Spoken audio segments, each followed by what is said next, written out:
आप चर्चा करेंगे।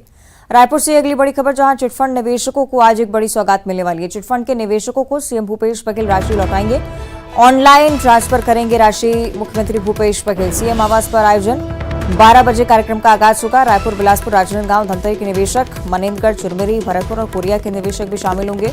मोहला, मानपुर, अंबागढ़ चौकी के निवेशकों के पैसे भी आज खातों में ट्रांसफर किए जाएंगे। ममता लगातार जुड़ी हुई है। ममता, क्या जानकारी इस पूरे कार्यक्रम को लेकर?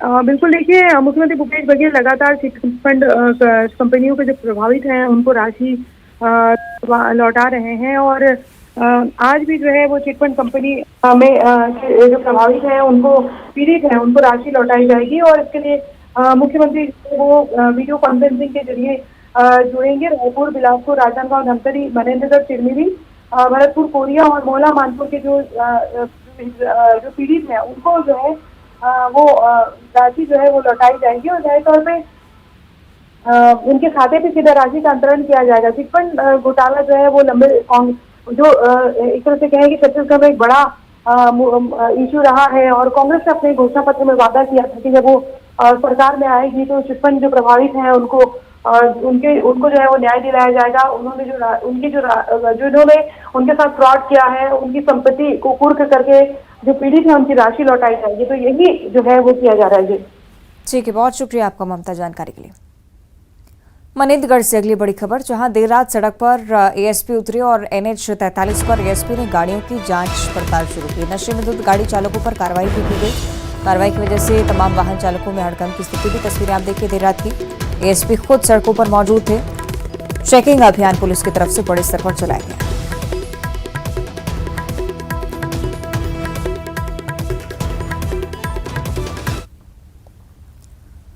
और अब बात करेंगे मध्य प्रदेश के मुख्यमंत्री शिवराज सिंह चौहान की, जिनका आज आगर मालवा दौरा है। सीएम के दौरे को लेकर प्रशासन ने तमाम तैयारियां पूरी कर ली हैं। सीएम बाबा बैजनाथ महादेव मंदिर में सबसे पहले पहुंचेंगे, दर्शन करेंगे, पूजा करेंगे। आगर नगर में रोड शो भी उनका आयोजित होगा, साथ ही साथ सभा को भी संबोधित करने वाले हैं। इसे लेकर मुख्य सभा स्थल पर वाटर प्रूफ टेंट लगाया गया है। सुरक्षा को लेकर भी पुलिस की चाक चौबंद व्यवस्था। सीएम मंदसौर भी आ जाएंगे। मंदसौर में 876 करोड़ रुपए की मल्हारगढ़ दाब युक्त सूक्ष्म वृहद सिंचाई परियोजना का भूमि पूजन करने वाले हैं। 418 करोड़ 23 लाख रुपए की लागत से निर्मित गरौठ सूक्ष्म सिंचाई परियोजना का लोकार्पण और रोड शो मंदसौर में भी। आगे बढ़ते हैं। गरियाबंद से अगली बड़ी जानकारी है, जहां सुरक्षा बलों ने नक्सलियों के कैंप को पीछे खदेड़ा है। कैंप छोड़कर नक्सली भाग गए। नक्सलियों के कैंप को जवानों ने ध्वस्त कर दिया है। कुल्हाड़ी घाट इलाके की पहाड़ों पर कैंप ध्वस्त किया गया है। सीआरपीएफ और कोबरा बटालियन की संयुक्त कार्रवाई है। मैनपुर थाना क्षेत्र की पूरी घटना। तो गरियाबंद से जानकारी, जहां पर हमारे सुरक्षा बल लगातार नक्सलियों को पीछे खदेड़ते हुए एक बार फिर से कैंप को ध्वस्त करने की कार्रवाई। नक्सली कैंप छोड़कर भाग निकले।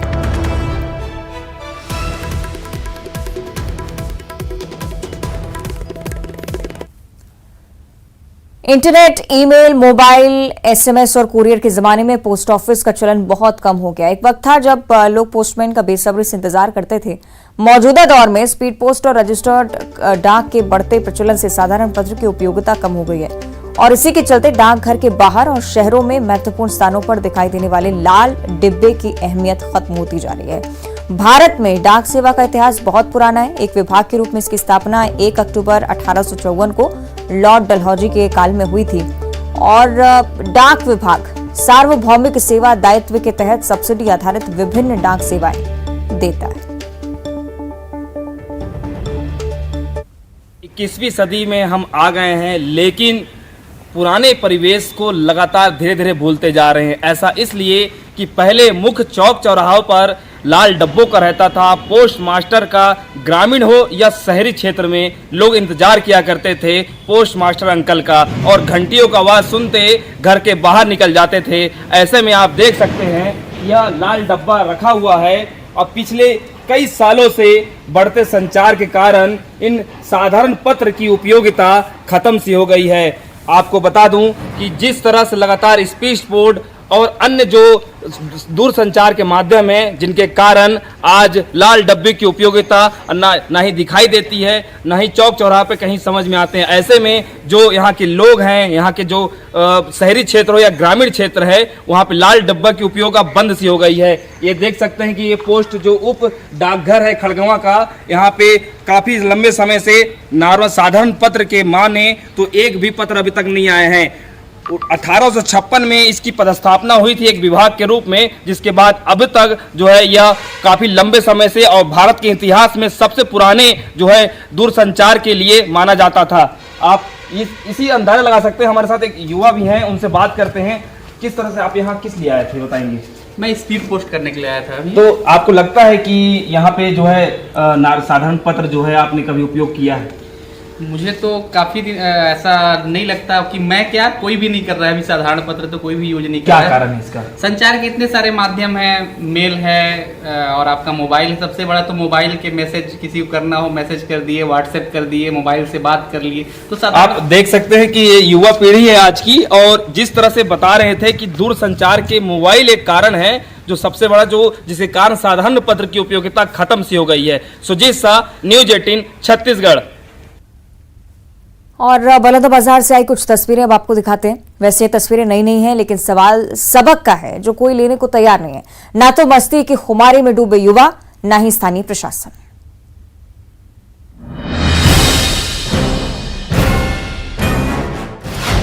ये तस्वीर रोंगटे खड़े कर देगी। ऐसी कोशिश आप कतई न करें, ये जानलेवा हो सकता है।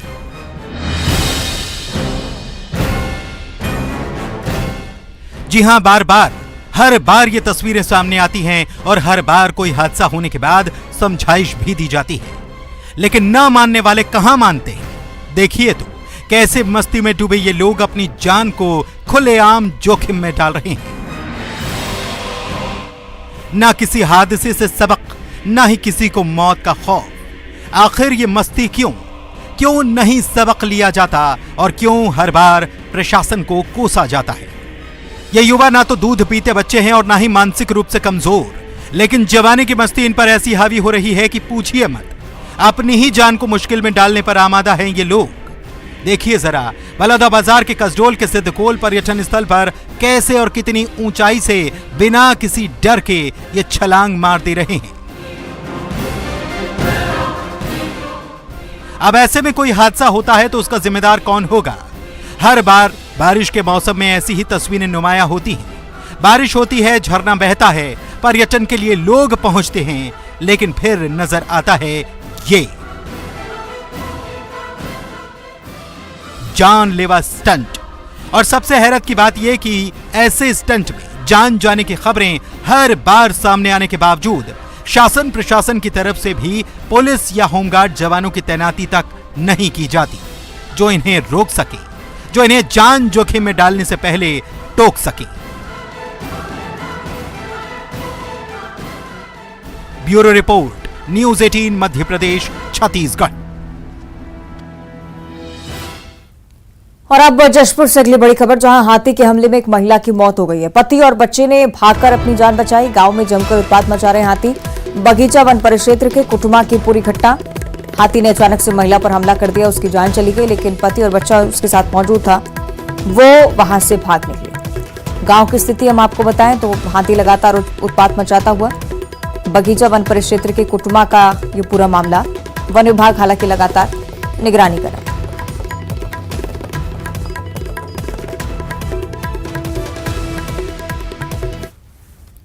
और अब आपको दिखाते हैं जगदलपुर में मिनी नियाग्रा फॉल के नाम से मशहूर चित्रकूट जलप्रपात, जहां पर सैलानियों का सैलाब उमड़ आया है। छत्तीसगढ़ के साथ ही देश के कई हिस्सों से पर्यटक चित्रकूट पहुंच रहे हैं। चित्रकूट वाटरफॉल इन दिनों अपने पूरे शबाब पर है। ड्रोन के कैमरे से चित्रकूट जलप्रपात का विहंगम नजारा नजर आता है।